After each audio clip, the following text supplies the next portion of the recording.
Hello and welcome back to my channel. If you're new here, my name's Vicky and I'm a mum of 3 boys, and I'm going to be sharing what we typically eat as a family of 5 over the course of around a week. So this week is slightly different as my husband and I were away for the weekend, so there's a few treat bits and also some meals that we didn't all eat together, but I thought I'd pop them in as well because I'm really nosy and I love to see things like this, so hopefully you do too. If you enjoy food content, recipes and shopping hauls, then it's all here on this channel, so make sure you stick around and let's go and watch the video. So I'm making some corned beef hash for dinner. We really fancied this and I had a load of potatoes to use up, so I've actually made real mash for the first time in ages. So in here we've got 1 tin of corned beef and 1 tin of baked beans. I put a beef stock cube mixed up in a little bit of boiling water, some tomato puree, some cayenne pepper, some salt and some pepper. I feel like I'm missing something else that I added. Oh, and a teaspoon of Marmite. And then mixed it all together. And then I let that cook off, and this is our corned beef base. Corned beef hash is very subjective. It's one of those things that people make very, very differently. This is the way we do it and have always done it. The only other thing we do sometimes, I like it mixed like this, but when Steve makes it, he just lays a tin of baked beans in like a casserole dish, and then he lays corned beef on top, and then he lays like the mash on top of that, or vice versa. Corned beef first, then baked beans, then mash. I like to add flavourings and seasonings because that's me. And then in here we have got the lovely homemade mash. There is nothing better. There is nothing better than homemade mashed potato. I've got a whole bag of potatoes, I've got mustard, I've got cheese, I've got butter, I've got a splash of milk and loads of salt and pepper, and it tastes really good.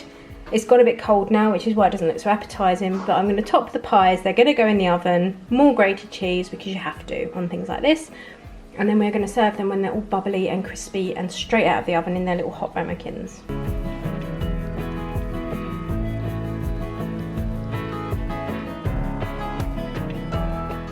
So here's our corned beef hash served up. Obviously you can't see very much, but this is what it looks like. It's all warm crispy on top, and it's going to stay really piping hot in its little ramekins. And this is what we've got tonight.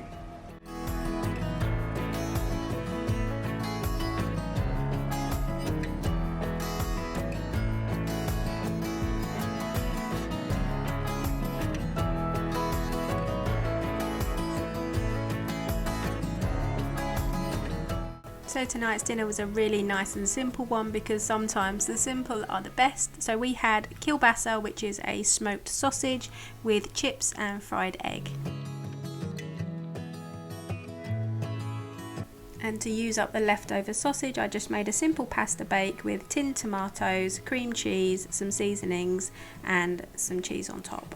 So tonight we've got our Tesco finest meal. We've got a beef pie. So we've got some truffle mac and cheese. We've also got some dauphinoise potatoes and some peas, kale, asparagus and wild garlic butter.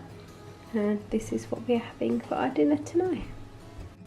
Little nachos. And we decided to whip up something for lunch, so we can have some nachos. We've got some nice fiery salsa. Then we've got our cheese dippy bake thing, haven't we? Cheese dippy bake and some nice halloumi on top. And this is what we're having for lunch today. So the pie, these deliciously cheesy looking nachos and these fajita wraps were what my husband and I had when we were away without the kids, so we definitely saved all the good food for ourselves. They did have nice stuff. Both mine and Steve's mum thoroughly spoilt them while we were away, so they definitely got the good end of the deal as well. So we had this really nice fajita kit. This is actually the Capsicana make, and although it is a little bit on the pricey side, it's really, really nice. It's tomato and coconut, and we really enjoyed it.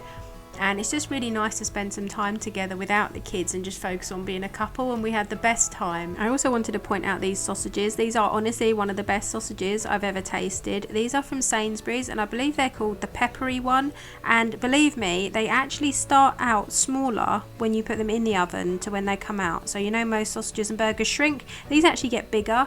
I think they're about £4.50 for 10, but they're quite often on offer for £3, and if you can get them for that, it's a really good price. So highly recommend these. This is the packaging. I made Steve rescue it from the bin so that I could show you, but yeah, I really recommend these sausages and they just taste so good. I also just had to include this footage from the cabin that we stayed at. There were these little muntjacks out in the forest, and they come right up to the railings and you can feed them through the railings, and this little guy was so cute. His little nose and his tongue, and he just kept coming back every day. Like every morning he was out there waiting to be fed his lettuce, and they're just so cute.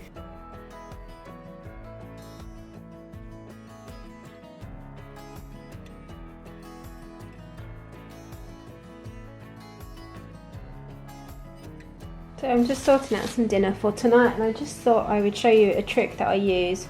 Well, it's not really a trick. It's just I'm making some little crispy potatoes. So I'm slicing my potatoes really thinly, and then what I sometimes do is put them in a sandwich bag with like a tablespoon of oil and all my herbs and seasonings. And it does two things. It coats your potatoes really evenly because you can like scrunch them all about, and then they all get all the seasoning and flavours and the oil on them. But it also stops them going brown, so if you don't want to put them in water, because sometimes if you soak them in water, it does stop them going brown, but then they don't like crisp up as well. So this way they don't go brown because they're not exposed to the air, and they also like get all the seasonings and things. So I thought I'd show you this. I'll show you it once I've kind of scrunched them as well. I'm probably going to put some garlic powder, onion powder, and some like maybe mixed herbs or something, a little bit of spice, and then I can leave them in the bag for a few hours until I need to use them. So I've actually just used some of this Caribbean style seasoning. I just finished it off. This has got all different things in here, just loads of different seasonings.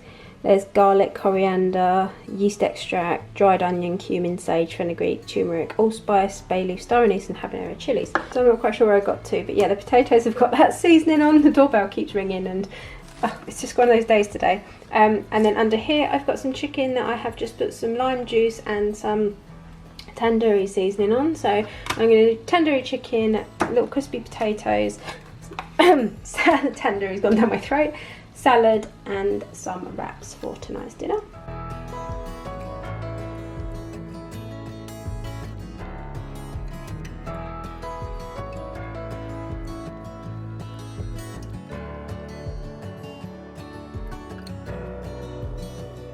So for tonight's dinner I have made butternut squash lasagna again. This is one of our favourite lasagnas. I've made it quite a few times on this channel, and I've just done it with some salad, and it's got spinach in it and all sorts, and this is what we've got tonight. So I thought I'd show you this banana split that I made for one of my sons as well. This is something we used to do when the boys were much younger, and the day before they went back to school for the September term we always did them a banana split for dinner, because they were at an age then where a banana split would fill them up, and it seemed like such a treat. So instead of making them eat a proper dinner, they could have a banana split. And although it wasn't the beginning of term or anything, I just decided to let my son have one of these. He asked, so I thought I would, and you can't beat it. It takes me right back to being a child. So that is it for this week's video, and if you've made it this far, then I want to thank you for sticking around and watching. And if this video has been helpful in any way at all, or maybe given you a little bit of inspiration, then I'd love for you to subscribe and hit the like button for me so my video gets pushed out to lots of other people.